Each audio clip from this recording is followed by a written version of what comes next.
Hello students, कैसे हैं आप सब। मैं बहुत बढ़िया हूं। उम्मीद करता हूं कि आप सब भी बहुत बढ़िया होंगे। तो बेटा मोशन इन द प्लेन का लेक्चर नंबर 4 लेके आया हूं आज फिर से हम प्रोजेक्टाइल मोशन कंटिन्यू करने वाले हैं। पिछली क्लास में हमने पढ़ा था, पिछले लेक्चर में मैंने आप लोगों से डिस्कस किया था horizontal projectile which is projected parallel to the ground. आज हम डिस्कस करने जा रहे हैं ओब्लीक प्रोजेक्टाइल, जिसकी हल्की सी इंट्रोडक्शन मैंने आपको पिछली क्लास में दी थी। इसमें हम क्या क्या चीजें स्टडी करेंगे, वही चीजें जो पिछली क्लास में number 1 equation of trajectory, number 2 time of flight, number 3 horizontal range, number 4 velocity at any instant and number 5 extra एक चीज डिटरमिन करेंगे, that is maximum height reached. कैसे करेंगे ये सारा काम, वही चार टूल्स, वही चार equations, Vx is ux plus ax into T, Vy is equal to uy plus ay into T, displacement along x is equal to ux into t plus half ax into t square and displacement along y is equal to uy into t plus half ay into t square। बस ये चार tools इस्तेमाल करेंगे। बहुत easy रहेगा ये part, बहुत simple रहेगा। चलिए जरा क्विकली स्टार्ट करते हैं। Oblique projectile is a projectile which is fired at some angle theta with the horizontal, just like this। यहां पे जैसे मैंने डायग्राम में आपको शो किया। सपोज हम एक प्रोजेक्टाइल को फायर कर रहे हैं पॉइंट O से। Point O is the point of projection with some initial velocity u at an angle theta to the ground. Horizontal के साथ एंगल थीटा पे हमने इसको प्रोजेक्ट किया। कॉमन सेंस की बात है, प्रोजेक्टाइल क्या चीज है, एक बार प्रोजेक्ट कर दे तो उस पर एक ही फोर्स एक्ट करे, that is force of gravity, कोई दूसरी फोर्स उस पर एक्ट ना करे। एज ए रिजल्ट क्या होगा, जैसे जैसे ये अगर तो कोई फोर्स एक्ट ना करती तो ये स्ट्रेट ट्रेवल करती, बट एक फोर्स एक्ट कर रही है ग्रेविटी की जो इसको नीचे पुल कर रही है, तो ये धीरे धीरे धीरे इस पाथ के लॉन्ग ट्रेवल करते हुए पॉइंट बी पे जाके लैंड करेगी। Point B is the point of landing. तो इस तरह की इसकी ट्रेजेक्ट्री होगी जो मैंने आपको डायग्राम में इंडिकेट की है। ट्रेजेक्ट्री कैसी है, पैराबोलिक है। अगेन इसको एक इक्वेशन की हेल्प से हम प्रूव करेंगे कि ये ट्रेजेक्ट्री पैराबोलिक ट्रेजेक्ट्री होने जा रही है। चलिए कोई बात नहीं, अभी हम स्टार्ट करते हैं फटाफट से। कुछ बेसिक चीजें पहले डिस्कस कर लेते हैं। अगर चूंकि ये मोशन इन द प्लेन है तो हर वेक्टर को हम रेक्टेंगुलर कंपोनेंट्स में रिजॉल्व करके देखते हैं। और ये सारा मोशन स्टडी करने से पहले पिछली क्लास में भी हमने देखा था, ये चार वैल्यूज हमने सबसे पहले डिटरमिन की थी, ux, uy, ax और ay। तो क्या मुझे बता सकते हैं इनिशियल वेलोसिटी का x कंपोनेंट कितना होना चाहिए। किसी भी वेक्टर को हम रिजॉल्व कर सकते हैं रेक्टेंगुलर कंपोनेंट्स में, तो ये कंपोनेंट होगा ux and what should ux be equal to, isn't it equal to u cos theta. तो ux की वैल्यू आ गई u cos theta, because horizontal के साथ एंगल थीटा था, तो हॉरिजॉन्टल डायरेक्शन में x डायरेक्शन में इसका जो कंपोनेंट होगा वो कितना होगा, u cos theta. Similarly y direction में इसका जो कंपोनेंट होगा इस डायरेक्शन के परपेंडिकुलर, जैसे आप पहले रेक्टेंगुलर कंपोनेंट्स में रिजॉल्व करते थे, तो uy क्या हो जाना चाहिए, u इंटू साइन थीटा। तो यहां पे ये हो जाएगा u sine theta. Horizontal projectile में uy 0 था और ux u ही था, क्योंकि हमने प्रोजेक्ट ही हॉरिजॉन्टली किया था, वहां वर्टिकल कंपोनेंट कोई नहीं था। इनिशियल वेलोसिटी अलोंग वर्टिकल 0 थी। वैसे ही एक्सेलरेशन अलोंग x अब भी 0, पिछले केस में भी 0 थी। आपको बताया x के अलोंग मोशन यूनिफॉर्म है, क्योंकि x के अलोंग कोई फोर्स ही नहीं है, एक ही फोर्स है ग्रेविटी की, जो कि वर्टिकली डाउनवर्ड्स एक्ट कर रही है। Force itself is the vector, तो इसका कोई कंपोनेंट नहीं होगा इस डायरेक्शन में। अपने परपेंडिकुलर डायरेक्शन में किसी भी वेक्टर का कोई कंपोनेंट नहीं होता, तो हॉरिजॉन्टल डायरेक्शन में कोई फोर्स नहीं है, एज अ रिजल्ट कोई एक्सेलरेशन नहीं होगी। रही बात y डायरेक्शन में, तो एक ही फोर्स है ग्रेविटी की फोर्स जो y के लॉन्ग एक्ट कर रही है, तो y के लॉन्ग एक्सेलरेशन भी कौन सी होनी चाहिए, एक्सेलरेशन ड्यू टू ग्रेविटी, जिसको हम डिनोट करते हैं g से। बट अब की बार ये g ना लेकर हम माइनस g लेंगे। रीजन आपको कॉमन सेंस से क्लियर होगा, बिकॉज अपवर्ड डायरेक्शन को हम पॉजिटिव लेते हैं, डाउनवर्ड को नेगेटिव। पिछले केस में हमने डाउनवर्ड को ही पॉजिटिव लिया था, बिकॉज सारी क्वांटिटीज, सारी वेक्टर क्वांटिटीज डाउनवर्ड ही एक्ट कर रही थी, अपवर्ड कोई भी नहीं एक्ट कर रही थी, ना तो डिस्प्लेसमेंट, ना वेलोसिटी, ना एक्सेलरेशन। सो इसलिए वहां पे आप ये मान लीजिए कि हमने डाउनवर्ड डायरेक्शन को पॉजिटिव लिया, इसलिए ay की वैल्यू वहां हमने प्लस g लिखी थी। लेकिन अब की बार बहुत सारी क्वांटिटीज अपवर्ड एक्ट कर रही हैं, ay की वैल्यू हम लिखेंगे g। तो यहां से हमें करनी है शुरुआत। कुछ चीजें और देख लेते हैं। बेटा a is the highest point on the trajectory. Highest point की एक खासियत होती है बेटा, जो भी हाईएस्ट पॉइंट होता है ट्रेजेक्ट्री का, इस पे y कंपोनेंट ऑफ वेलोसिटी 0 हो चुका होता है। वेलोसिटी का y कंपोनेंट जो है वो कितना होगा? 0। हाईएस्ट पॉइंट पे y component of the velocity become 0। Common sense की बात है बेटा। इसके बाद दो वेलोसिटीज हैं, एक हॉरिजॉन्टल में, हॉरिजॉन्टल वेलोसिटी कांस्टेंट रहेगी, इस डायरेक्शन का मोशन यूनिफॉर्म रहेगा क्योंकि इस डायरेक्शन में कोई एक्सेलरेशन नहीं है।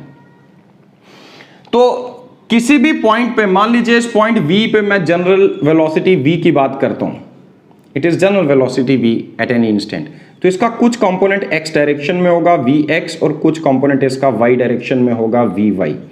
आप देखें यहां पे y कंपोनेंट ज्यादा था, यहां थोड़ा कम हो गया, जैसे जैसे ऊपर चलते जाएंगे y कंपोनेंट कम होता जाएगा और यहां आके 0 होगा। मतलब इसके पास दो मोशन है बॉडी के पास, एक हॉरिजॉन्टल मोशन जो कि यूनिफॉर्म मोशन है और एक वर्टिकल मोशन। ये वर्टिकल मोशन ठीक वैसा ही होगा जैसा आप किसी बॉडी को सीधा वर्टिकली अपवर्ड थ्रो करते थे। ऊपर जाते जाते वेलोसिटी डिक्रीज होती है बिकॉज एक्सेलरेशन ऑपोजिट डायरेक्टेड है इसके। फिर हाईएस्ट पॉइंट वो पॉइंट है जहां पे इसकी वेलोसिटी 0 होगी। जब वेलोसिटी ही 0 होगी तो इसके आगे ये नहीं बढ़ पाएगी, उसके बाद इसकी वेलोसिटी डाउनवर्ड होनी स्टार्ट हो जाएगी, नेगेटिव। मतलब ये जब तक ये ऊपर जा रही है इस जर्नी को हम बोलते हैं एसेंट जर्नी। ये मैंने यहां लिखा था ascent, this journey is ascent, ऊपर जाना, ऊपर चढ़ना।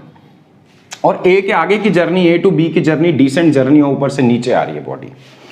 इन बिटवीन यहां पे कहीं पे भी अगर किसी एक पॉइंट पे जनरल मैं वेलोसिटी की डायरेक्शन आपको बताऊं, तो सपोज ये v की डायरेक्शन है, तो यहां पर इसका x कंपोनेंट ये होगा और ये होगा y कंपोनेंट। तो देखिए y कंपोनेंट की डायरेक्शन बदल चुकी है। x component through out constant रहेगा, y कंपोनेंट पहले कम होता जाएगा, पॉइंट A पे जाके y component of the velocity 0 हो चुका होगा, a की कंपोनेंट बचेगा simply x component of velocity, और जो कि यूनिफॉर्म है, जो कि u cos थीटा के बराबर ही रहेगा क्योंकि x डायरेक्शन में कोई एक्सेलरेशन नहीं है।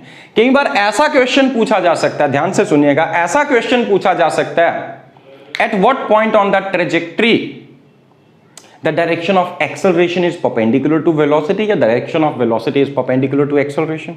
बेटा थ्रू आउट एक्सेलरेशन एक ही है, वो है एक्सेलरेशन ड्यू टू ग्रेविटी, वो डाउनवर्ड एक्ट कर रही है। एक्सेलरेशन यहां पे भी डाउनवर्ड ही एक्ट कर रही है, g माइनस g। सिर्फ एक ही पॉइंट है जहां पे एक्सेलरेशन और वेलोसिटी के बीच में एंगल 90 डिग्री होगा, वो है highest point of the trajectory.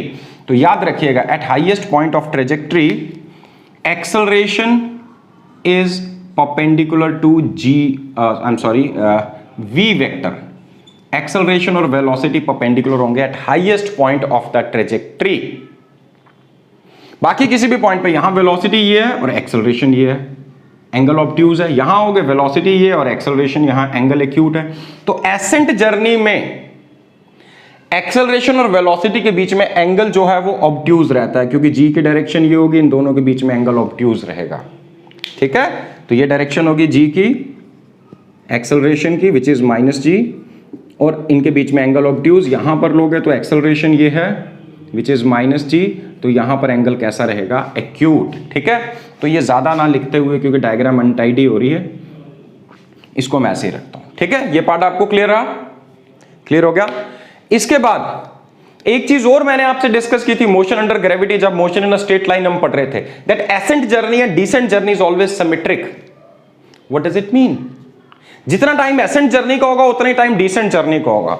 तो अगर टाइम 0 पे मैंने बॉडी को प्रोजेक्ट किया यहां से, यहां पर टाइम अगर स्मॉल t हो गया तो t टाइम लिया इसने O टू A आने में एसेंट जर्नी में, और t ही टाइम लगेगा इसको A टू B जाने में डिसेंट जर्नी में। मतलब टोटल टाइम ऑफ जर्नी जब पॉइंट B पे पहुंचेगी, टाइम जिसको कैपिटल T से डिनोट करेंगे, that is time of flight, that is 2 times small t, where small t is either time of ascent और टाइम ऑफ डिसेंट, दोनों बराबर होंगे ये small t।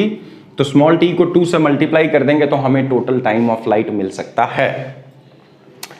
Accent journey and descent journey are symmetric. इसका एक meaning ये भी है कि कोई एक हॉरिजॉन्टल लेवल ले लो, मान लो यहां पॉइंट P और इसके सामने यहां पॉइंट Q है, तो P से A तक जितना टाइम लगेगा ठीक उतना ही टाइम A से Q तक भी लगेगा। ठीक है, चलिए, तो ये थी बेसिक कहानी, इसकी बेसिक इंट्रोडक्शन। अब सबसे पहले हम डिटरमिन करने जा रहे हैं इक्वेशन ऑफ ट्रेजेक्ट्री। आपको याद होगा ये दो इक्वेशंस पिछली बार भी हमने यूज की थी इक्वेशन ऑफ ट्रेजेक्ट्री के लिए। इक्वेशन ऑफ ट्रेजेक्ट्री एक ऐसी इक्वेशन है जो एक्स कोऑर्डिनेट और वाई कोऑर्डिनेट को रिलेट कर रही है।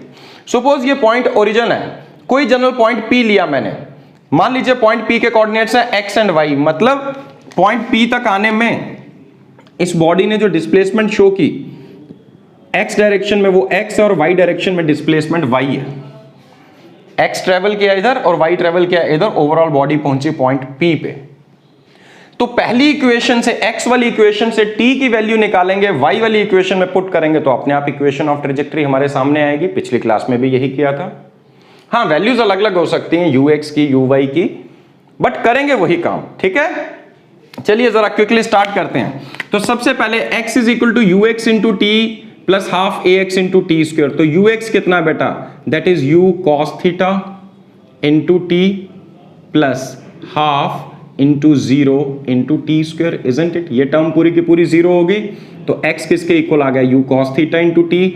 This simply implies that time t, क्या बोला था पहली इक्वेशन से, t की वैल्यू निकालना, that is x upon u cos theta. तो फर्स्ट इक्वेशन से हमने टाइम t की वैल्यू निकाली जो आई x upon u cos theta. पिछले केस में क्या आई थी, याद करो जल्दी से, x अपॉन u।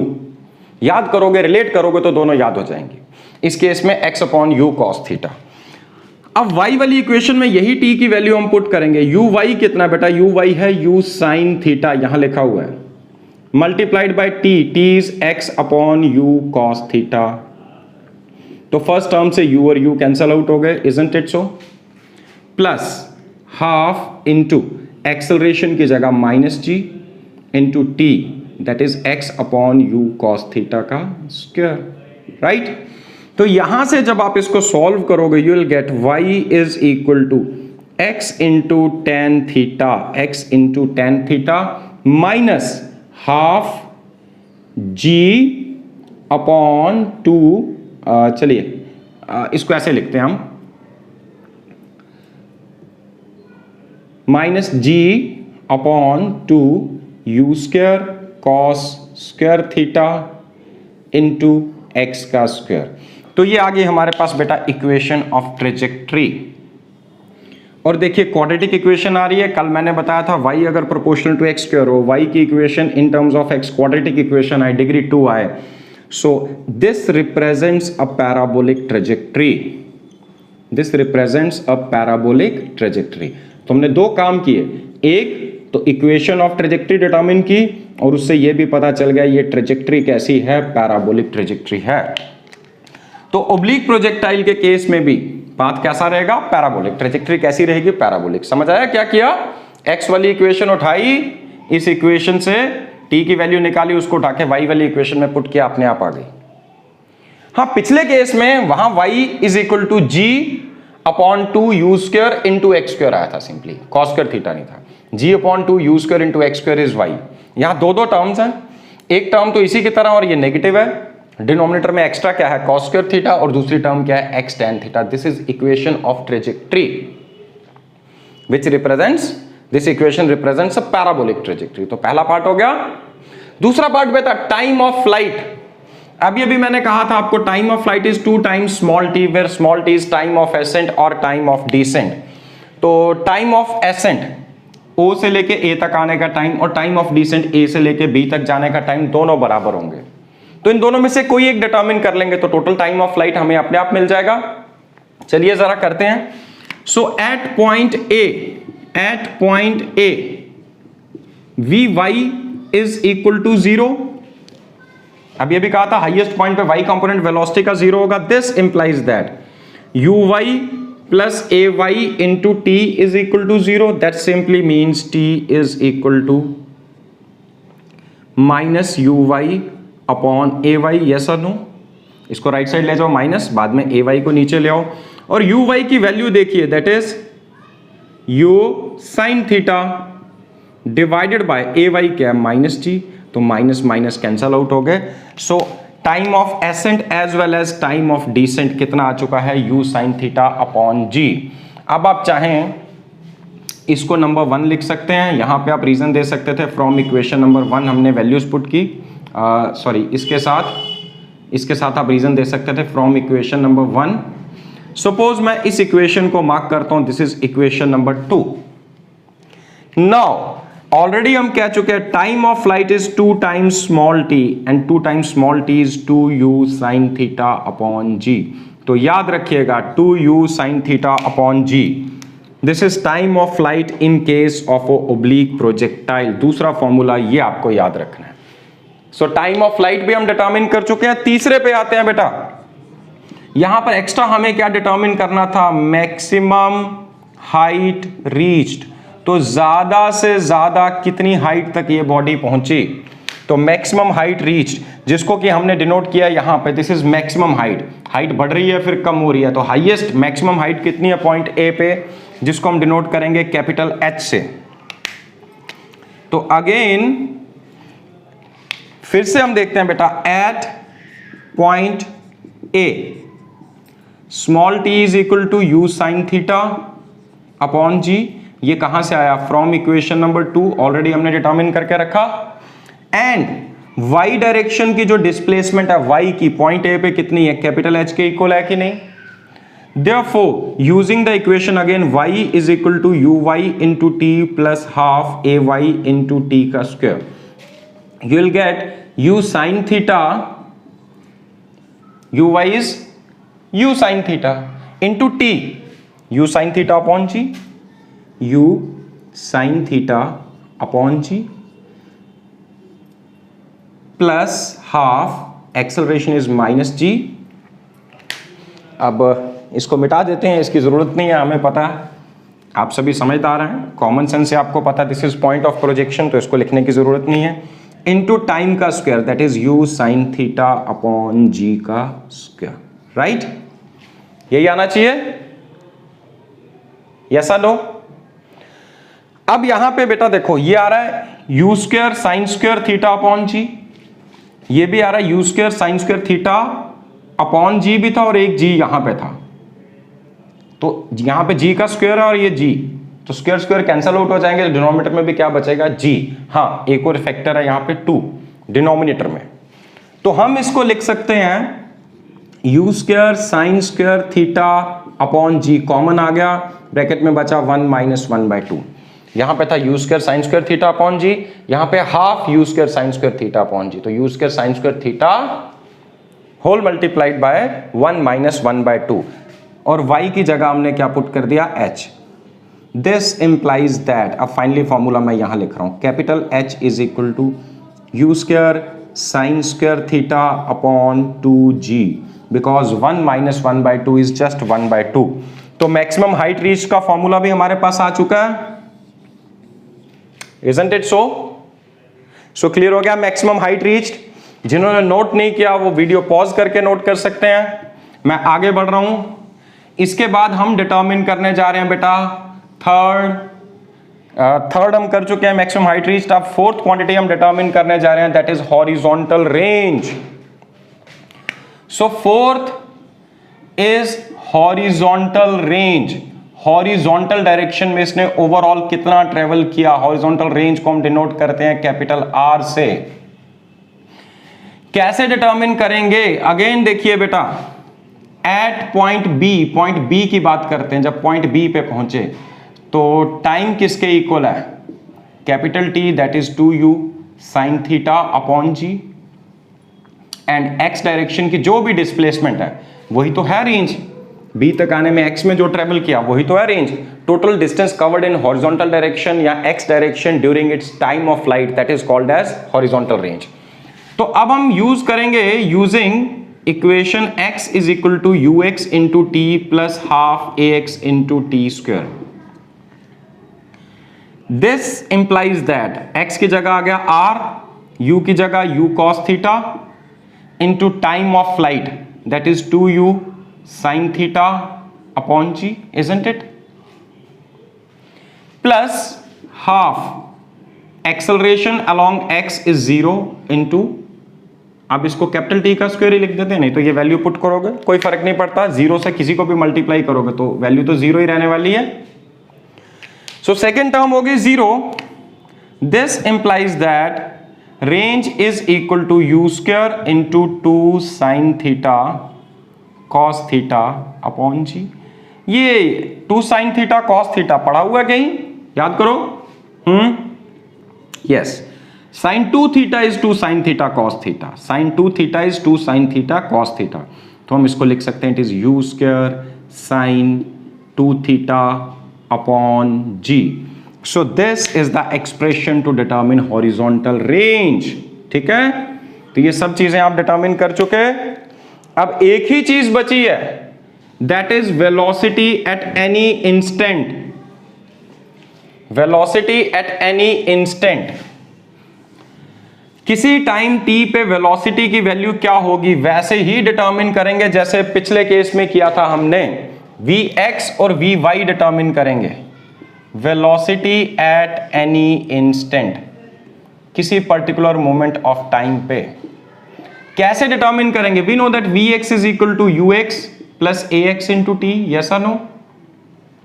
ux कितना है? u cos theta plus ax कितना है? 0 into t. Acceleration along x is 0. और पहले भी कहा था भाई x का मोशन तो यूनिफॉर्म है. स्टार्टिंग में बताया था ना vx कांस्टेंट रहेगा through out the motion because x के अलोंग मोशन यूनिफॉर्म है. पिछले केस में भी यही था. हाँ, वहां vx u के इक्वल था, इस बार ये u cos थीटा के इक्वल आ रहा है क्योंकि वहां पे इनिशियल वेलोसिटी थी ही x के अलोंग, यहां पे सिर्फ x कंपोनेंट क्या है? u cos theta. तो x के अलोंग मोशन यूनिफॉर्म है. किसी एक मोमेंट ऑफ टाइम पे, किसी टाइम t पे vx की वैल्यू क्या आएगी? वही जो ux की वैल्यू थी, that is u cos theta.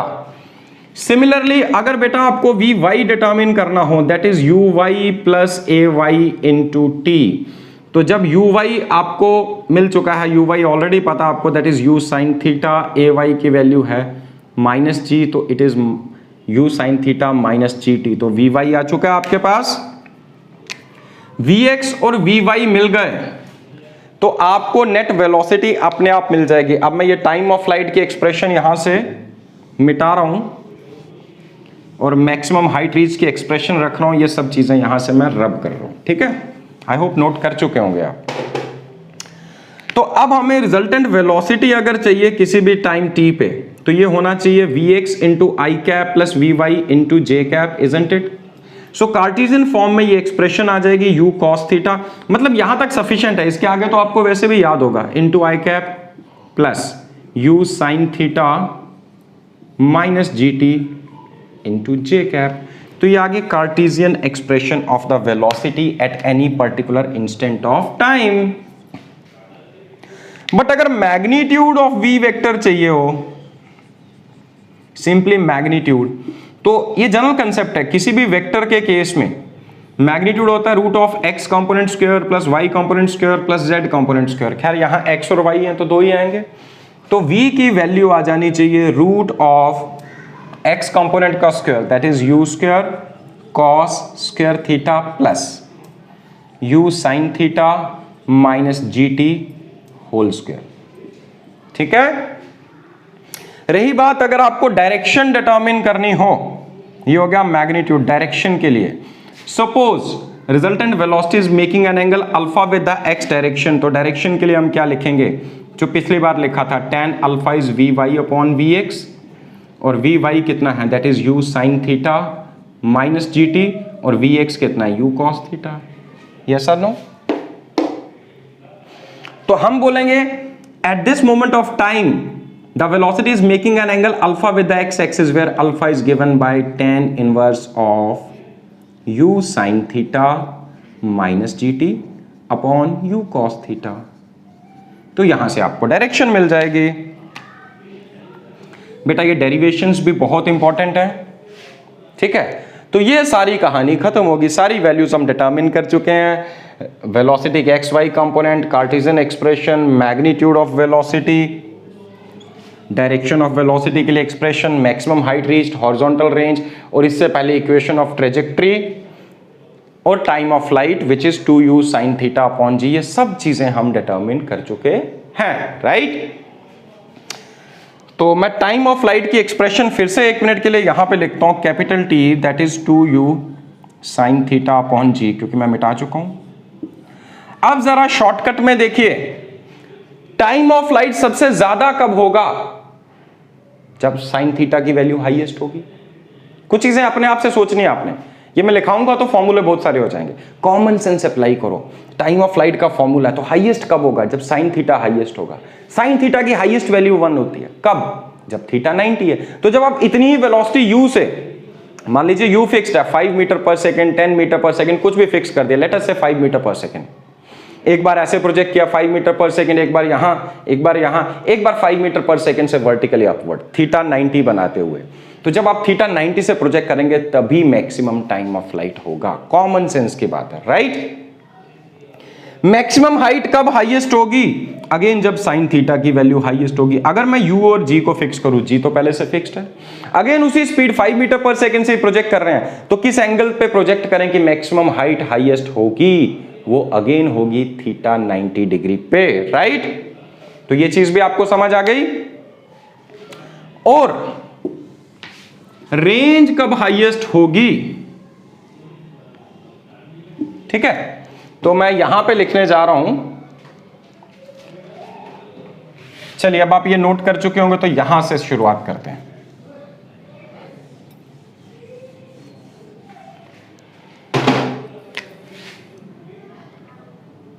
T and H are maximum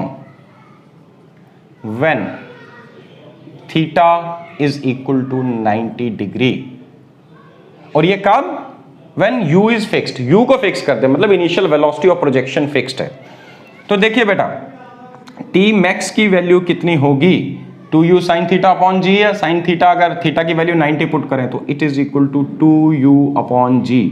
और वैसे भी आपने देखा था जब किसी बॉडी को वर्टिकली अपवर्ड प्रोजेक्ट करते हैं तो time of accent u upon g था, तो टाइम ऑफ डिसेंट भी u अपॉन g होगा, टोटल टाइम ऑफ फ्लाइट हो जाएगा 2u अपॉन g। और h max की वैल्यू अगर मैं लिखूं, साइन थीटा 90 है, जब थीटा 90 है तो साइन थीटा 1 होगा, तो it is u square upon 2g। Again बात आ रही है बेटा, मैक्सिमम हाइट का मतलब क्या है कि भाई initial speed of projection fix करके सिर्फ एंगल बदलने पे किस एंगल पे हाइट मैक्सिमम होगी अगर आप उतनी ही स्पीड u से प्रोजेक्ट करें बॉडी को, राइट? तो ये चीज क्लियर होगी आपको। अब आते हैं बेटा हॉरिजॉन्टल रेंज पे। Now r is maximum when sin 2 theta is maximum, that is it is equal to 1। इसका मतलब साइन 90 डिग्री पे 1 होता है तो 2 थीटा 1 होगा, इसका मतलब theta is equal to 45 degree. जब भी आप हॉरिजॉन्टल रेंज हाईएस्ट किस एंगल पे होगी? जब आप बॉडी को ठीक 45 डिग्री पे प्रोजेक्ट करेंगे, keeping the speed of projection fixed. आपने देखा होगा shot put throw, javelin throw, सालों के साल प्रैक्टिस करते हैं प्लेयर्स। किस चीज की प्रैक्टिस कर रहे हैं? दो चीजें, एक अपने मसल्स की स्ट्रेंथ बिल्ड कर रहे हैं। जितनी ज्यादा स्ट्रेंथ होगी मसल्स में उतनी ज्यादा स्पीड ऑफ प्रोजेक्शन होगी, उतनी ज्यादा स्पीड ऑफ प्रोजेक्शन। तो u बढ़ेगा तो रेंज बढ़ेगी, हाइट भी बढ़ेगी, सब कुछ बढ़ेगा। चलो अब u भी फिक्स हो गया, मान लो आप इतनी स्पीड से प्रोजेक्ट कर सकते हैं। अब इंपॉर्टेंट ये किस एंगल पे प्रोजेक्ट करेंगे वो सबसे ज्यादा दूर जाके गिरे, इसकी भी प्रैक्टिस इंपॉर्टेंट है। तो ठीक 45 डिग्री पे जब आप प्रोजेक्ट करते हैं, शॉर्ट पुट हो, जेवलिन हो, तब वो हाईएस्ट रेंज कवर कर पाती है। तो 45 डिग्री पे प्रोजेक्ट करेंगे तो रेंज हाईएस्ट होगी, राइट? एक चीज ये याद रखिएगा। और आर मैक्स की वैल्यू कितनी होनी चाहिए भाई? साइन 2 थीटा को अगर 1 पुट कर दोगे तो आर मैक्स की वैल्यू कितनी है? u square upon g। बेटा बहुत कंसंट्रेटेड लेक्चर है ये, मैं स्पीड में बोल रहा हूं, हो सके तो इसको रिपीट कर लीजिएगा। संडे आ रहा आगे, संडे को हो सके तो इस लेक्चर को दोबारा रिपीट करना एक बार, ठीक है? तो अगर u की वैल्यू को मैं फिक्स करूं बेटा, तो टाइम ऑफ फ्लाइट और मैक्सिमम हाइट हाईएस्ट है जब मैं 90 डिग्री पे प्रोजेक्ट करूंगा, रेंज हाईएस्ट है जब मैं 45 डिग्री पे प्रोजेक्ट करूंगा, keeping u same. Highest maximum height की वैल्यू है u स्क्वायर अपॉन 2g, उतने ही u से जब मैं 90 डिग्री पे प्रोजेक्ट करूंगा तो हाइट होगी u स्क्वायर अपॉन 2g, और उतनी ही स्पीड u के साथ जब मैं 45 डिग्री पे प्रोजेक्ट करूंगा तो रेंज होगी u स्क्वायर अपॉन g। कई बार मतलब ये इसके डबल है, यानी कि r max is 2 times h max। लेकिन दोनों में एंगल ऑफ प्रोजेक्शन सेम नहीं है, ये याद रखना। h max होगा ही तब जब एंगल ऑफ प्रोजेक्शन 90 है, और r max तब होगा, रेंज मैक्सिमम तब होगी जब एंगल ऑफ प्रोजेक्शन 45 डिग्री है। तो उस पर रेंज होगी u स्क्वायर अपॉन g, और हाइट होगी u स्क्वायर अपॉन 2g। और बहुत सारे कॉम्पिटिटिव एग्जाम्स में एक क्वेश्चन आया, a person can throw a ball up to a maximum height of 50 metre. Now how far can he throw maximum? Maximum height u square upon 2g, r max u square upon g, मतलब उसका double. अगर ये ज्यादा से ज्यादा इसको 50 metre की height तक पहुंचा सकता है तो दूर कितनी दूर तक फेंक सकता है? ज्यादा से ज्यादा फॉर श्योर 100 मीटर तक फेंक सकता है। हाँ, 100 मीटर तक फेंकने के लिए इसको 45 डिग्री पे प्रोजेक्ट करना पड़ेगा। स्पीड u फिक्स्ड है, इसका बाहुबल फिक्स्ड है। बाहुबल कितनी स्पीड से ये थ्रो कर सकता है, उतनी स्पीड से ऊपर थ्रो करेगा तो 50 मीटर जा रहा है, उतनी स्पीड से 45 डिग्री पे थ्रो करेगा तो 100 मीटर दूर जाके गिरेगा वो। So R max is double of h max. हाँ, एच मैक्सिमम तब होगा जब थीटा एंगल ऑफ प्रोजेक्शन 90 है, और ये मैक्सिमम तब होगा जब एंगल ऑफ प्रोजेक्शन 45 डिग्री है। राइट, ये चीज आपको क्लियर हुई बेटा? अब एक और बड़ा इंपॉर्टेंट कंसेप्ट है बेटा यहां पे, अगर स्पीड ऑफ प्रोजेक्शन फिक्स कर दें तो किन्हीं दो कॉम्प्लीमेंट्री एंगल्स ऑफ प्रोजेक्शन के लिए रेंज सेम होती है। आर या range is same for complementary angles of projection. Complementary मतलब ऐसे एंगल्स जिनका सम 90 हो। Complementary angles of projection, that is एक बार एंगल ऑफ प्रोजेक्शन थीटा और दूसरी बार 90 माइनस थीटा। यू सेम है तो एंगल थीटा पे जितनी रेंज होगी उतनी ही रेंज होगी एंगल 90 माइनस थीटा पे। सपोज एट एंगल थीटा जब आपने थीटा एंगल पे प्रोजेक्ट किया, रेंज का फॉर्मूला ऑलरेडी हमने लिखा, u square sine 2 theta upon g. At 90 minus theta जब एंगल 90 माइनस थीटा होगा तो इस रेंज को मैं लिखता हूं आर डैश। आर डैश हो जाएगा यू स्क्वायर साइन, फॉर्मूला तो सेम है, 2 इंटू थीटा की जगह 90 minus theta upon g. Isn't it so? एक बार एंगल थीटा पे प्रोजेक्ट किया, एक बार एंगल 90 माइनस थीटा पे प्रोजेक्ट किया। मैं यहां डायग्राम में डिपिक्ट करता हूं। एक बार एंगल थीटा पे आपने प्रोजेक्ट किया सेम स्पीड u के साथ, तो ये बॉडी ने ये रेंज कवर की r। अगली बार इसको प्रोजेक्ट किया सेम स्पीड u के साथ, बट एंगल, अब की बार एंगल जो लिया हमने ये वाला, ये एंगल कितना है 90 माइनस थीटा। तो अब क्या होगा, ये बॉडी हाइट तो ज्यादा कवर करेगी लेकिन रेंज सेम कवर करेगी। r is equal to are dash आना चाहिए। जरा कैलकुलेट करके देखते हैं कैसे। तो it is equal to u square sine 2 into 90 is 180 minus 2 theta, और sine 180 minus theta sine theta होता है कि नहीं? So it is again u square sine 2 theta upon g which is equal to are dash. That simply means are is equal to are dash. हो सकता है paper में question आ जाए, prove करें कि किन्हीं दो कॉम्प्लीमेंट्री एंगल्स के लिए रेंज की वैल्यू सेम आएगी। तो एक बार थीटा पुट करने पे ये वैल्यू थी, दूसरी बार 90 माइनस थीटा पुट किया, फिर से सेम वैल्यू आ गई। मतलब 10 डिग्री एंगल ऑफ प्रोजेक्शन पे स्पीड सेम रखी u, 10 डिग्री पे जितनी रेंज होगी 80 डिग्री पे भी इतनी रेंज होगी, क्योंकि 10 और 80 कॉम्प्लीमेंट्री।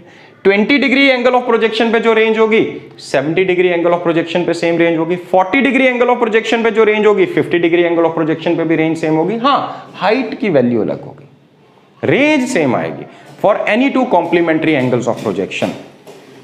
और 45 डिग्री का कॉम्प्लीमेंट्री क्या है? 45। तो 45 पे तो रेंज हाईएस्ट है, रेंज इज मैक्सिमम। बाकी किन्हीं दो कॉम्प्लीमेंट्री एंगल्स के लिए रेंज सेम होगी, ये याद रहेगा आपको।